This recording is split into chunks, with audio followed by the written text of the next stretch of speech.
not going to believe who was just in here. Tori Frederick-King. Don't I know you? It's me, Tori. Matt Franklin. Where do you work? I'm at Goldman Sachs. So, are you going to Kyle Masterson's party tonight? Amazing! You're gonna trick her into liking you. And then you're gonna be like, it's me! I can't show up in this car. Why not? The Frederick-King does not roll in a kumquat. Take a ride at these lights up here. We're just gonna borrow it. It's gonna What's up? Tell them where you're from. Straight out of Compton. You know, I got kind of a surprise for you on this review for this movie, Take Me Home Tonight. Okay, what's that surprise going to be? I'm not going to sing the song. I'm not. Really? With all the 80s songs that are crowbarred in this movie, you aren't going to sing one of them? Well, I might sing one of them. I'm not promising anything yet. You know, if you mean the titular song? The titular Eddie Money song. Do you know why I'm not going to sing that song? Because it's been stuck in your head ever since you saw this movie. No, because it just sucks. That's why. There's actually a lot of good music in this movie, at least for, I guess, people like me who grew up in the 80s, who were approximately the age of the people in this film. Sure. More or less. They were, I guess, a couple years older than I was. And I guess this is like 1988, I think, is when this movie is supposed to take place. Is 88 when it takes place? Yeah, 1988. Okay. But, you know, I mean, I guess I would have been 18. They were like 23, maybe 24. Yeah. I mean, it's funny because you look at the commercials and it looks like a high school movie. And it totally does. You know what? I had trouble trying to figure that out. I'm like, is this a high school movie? Because this music's after that period. Okay, so they've come out of high school, but not that much further. Like they've just got out of college. Yeah, they're just out of college. But if they're having a high school reunion, which must be like their 4-year reunion or something. Well, it's like the final coming of age story, you know, because there's a lot of steps of those coming of age stories, and this is like the last one you're still allowed to say, okay, I'm not quite at adulthood, but I'm right there. It's coming of age with people with Arrested Development. Yeah, like the way like people don't want to grow up now and keep delaying it. Oh, I thought it was 40. That's just another one of those. That's one of those stops. When they go back and they make movies about this era, they'll be able to still have those. Yeah. You know, it's like, it's time to grow up. You're 50 now. Yeah, I'm 50. I can't be fucking around anymore. Oh, come on, Mom. I don't want to get a job. I got to get serious and get responsible. Half my life's over. This film could have been called That Late 80s Show because it's actually written by That 70s Show writers, strangely enough. Well, then that makes sense because they did do a That 80s Show, which bombed pretty quickly. Not even a season, I don't think. Oh, no. I mean, they may have aired 5 episodes of it. Was it that little? Okay. Yeah, it was very little. And it's almost like he went like, well, I think it's a good idea, and I'm going to do something with it. And it got canceled. It's like, oh, man, you ought to make a movie out of all this great material you got. You know what? I think I will. And no, you shouldn't have. Yeah, maybe not. And another thing here is that this was finished in 2007. Well, I tell you what, I could tell because one of the actors, the guy who plays, I think his character is Kyle. He's on that show Parks and Recreation, where he's clearly a lot older and heavier. Because in this movie, his character looks very young. And on Parks and Recreation, he looks so much older and almost a little bit chunky. Yeah. So I was like, this had to have been made years ago. Well, you can tell with almost everyone in it. For one thing, it's just where Topher Grace's career was at 2007. Yes. As opposed to where it is now, where they were still trying to put him in these type of roles then, and now he's been trying to be more dramatic since then. Right. But let's talk about what this film's actually about. Okay, other than the 80s, which once again, this could be I Remember the 80s, the movie. Hey, it's got Ian Michael Black in it. I thought for sure that's what it was.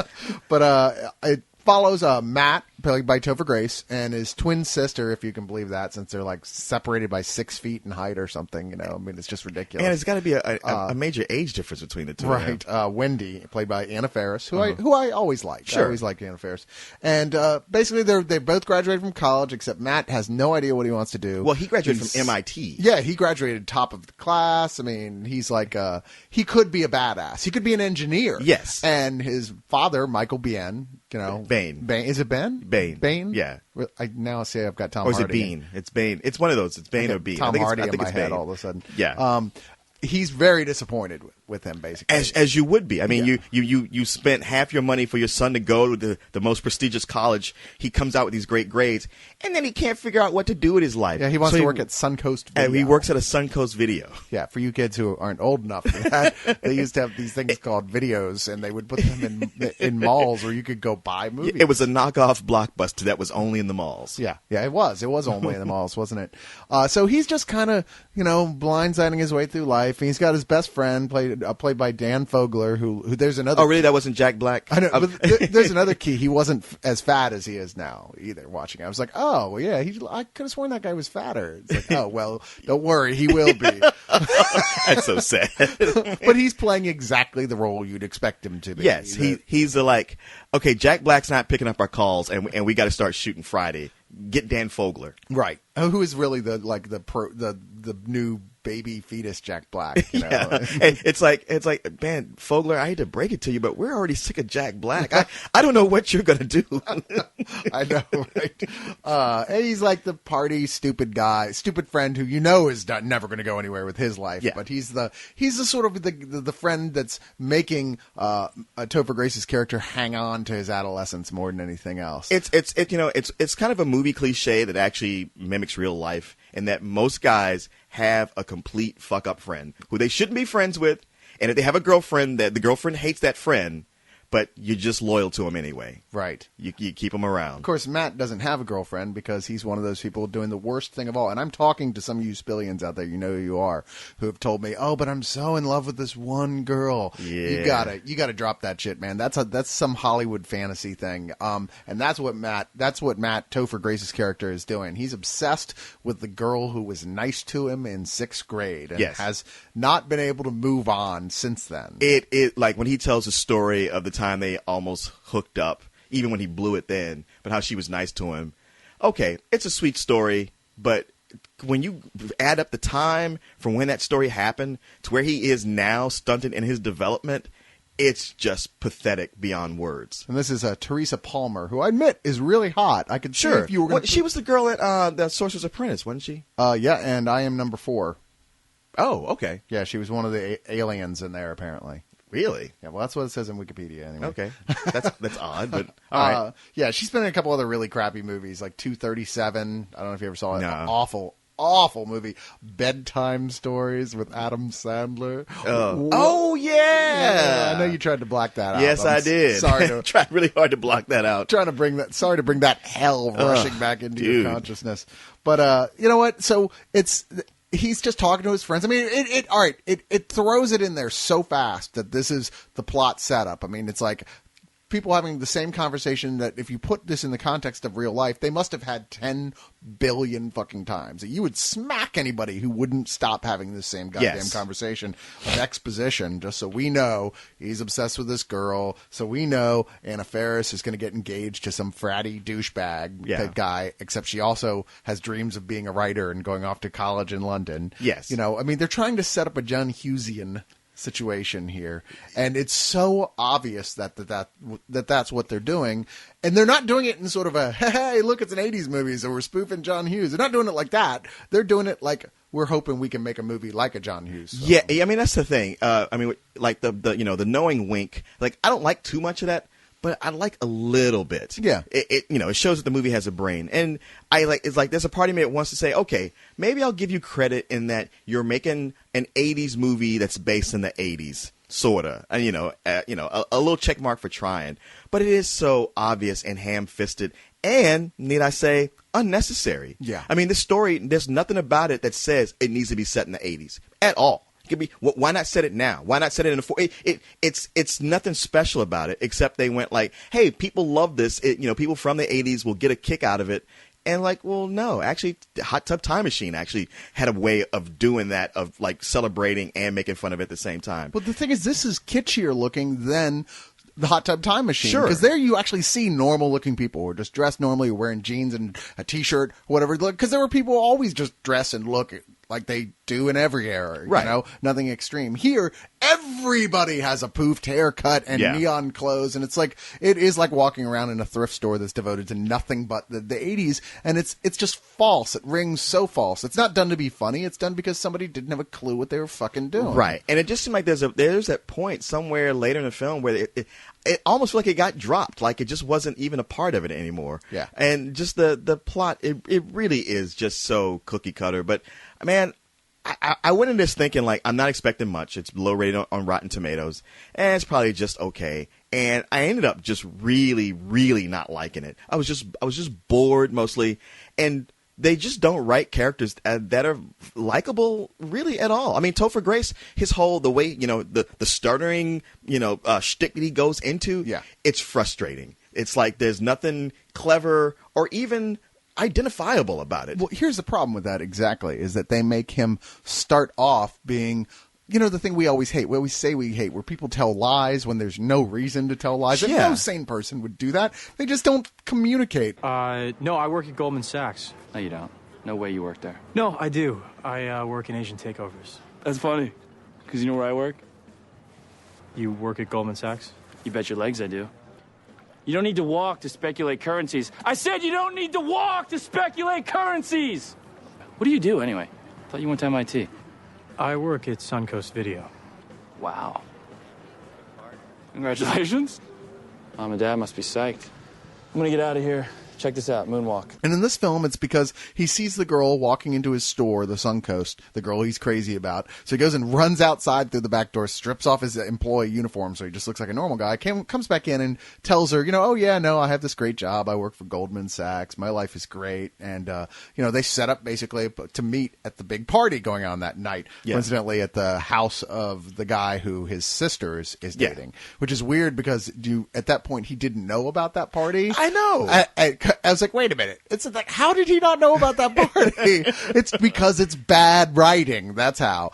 Anyway, so it's the gang going out there. They steal a car. They do stuff that that's just past, but anyone's sense of belief why they would do clearly this. In this reality in Los Angeles, you can commit all kinds of crime, vandalism, and grand theft of private property, and there's no one around to arrest you or call you on it. Apparently post-apocalyptic LA, which looks a lot like 1988 in somebody's mind who was only seen I remember the 80s. Right. Or maybe that's what hell is. I don't know. I mean, it very much could be some of that hair. A lot of this turns into exactly what you'd expect, which is a series of parties that they go to that represent various people's imaginations of what the 80s were like over and over again. I mean, it's just, there's like the swinger couple. There's an incredible excess of like jokes about cocaine. Yeah. You're like, man, I knew like 3 people who did coke in the late 80s, It's not like we were all walking around with powder on our faces. Not most of the time. And the thing is, though, is despite all that, there's a point about 3/4 of the way through this film where it actually started to kind of win me back from this. Really? I was really bored, and I really didn't like these characters. But there's a point where it started to acknowledge the things that it was doing wrong, sort of. It was like inside the story itself, it felt like it was acknowledging the problems that it had. And I don't know. I mean, I guess it was like that seeing the main character make peace with the fact that he was an asshole and an idiot kind of warmed my heart a little bit, at least. Okay. And there were some funny sequences towards the end I thought made me laugh. None of it was realistic.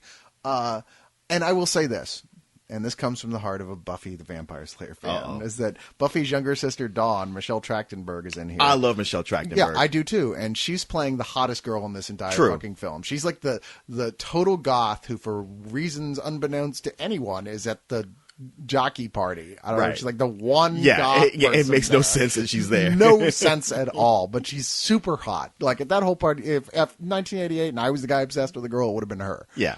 And you're like, yay, keep showing more Michelle Trachtenberg.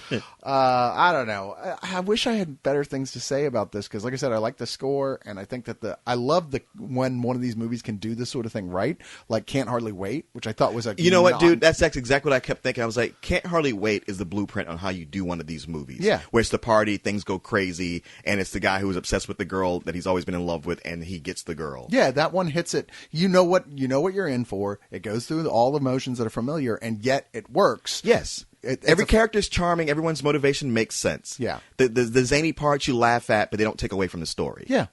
Here they're trying to straddle this line between, look, this is like a real story. It really feels like this could happen, and just ridiculous antics. Yeah. And it just generally falls flat on its face in a way that you're embarrassed for it watching it. Man, you really summed up so many things of how I felt about this movie. It was just kind of an embarrassment. And, I look at it, I go like, you know what? The production values aren't bad. No. And you have actually a pretty good cast. I mean, at least Topher Grace is charming, and this is the kind of role you would think he'd be perfect for. Anna Faris is always pretty good. Yeah. Who's way underused, though. Her character and her she plot, disappears for long periods of the movie. Yeah, her plot is it felt like it could have been cut entirely from this film, and nothing would have been, lessened by it. In fact, it might have been improved by cutting her subplot. I mean, I suppose so. I mean, yeah, you could have lost her. And Dan Fogler, who's there to like make you laugh and go, I love that guy comes on. You kind of don't. Yeah, not really. He's just annoying. He's doing things that no friend would put up with that. Yeah.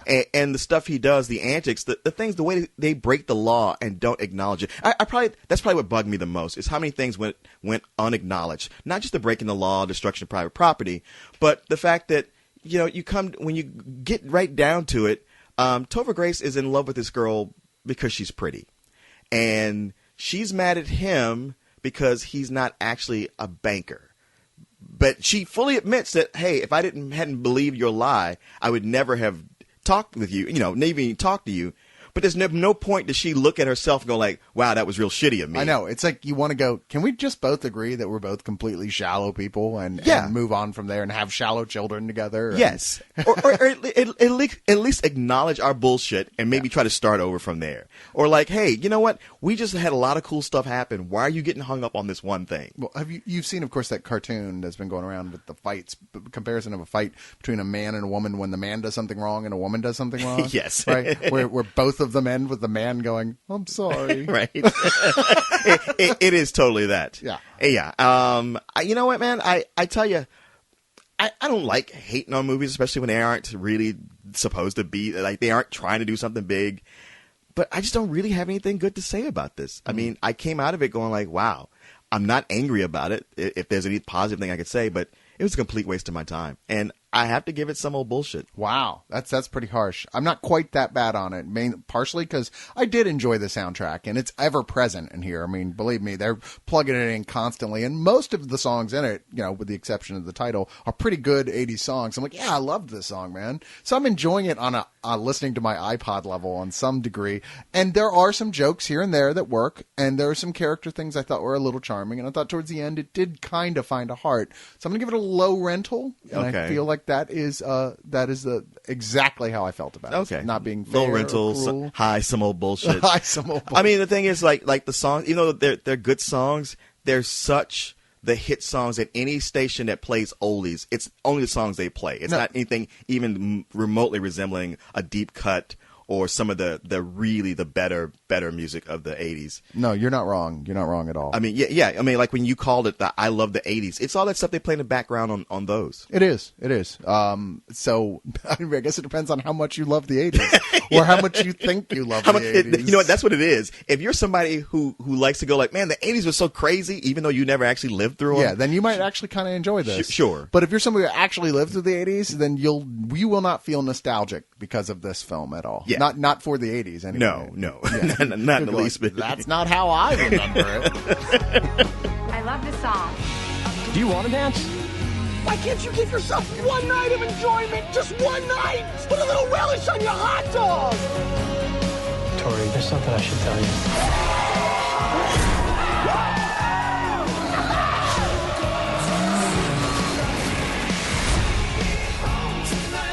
you. Could be worse. It couldn't be any worse. Put your hands in the air! I was wrong. Now it couldn't be any worse. Matthew? Wow, wrong again. Take me home tonight.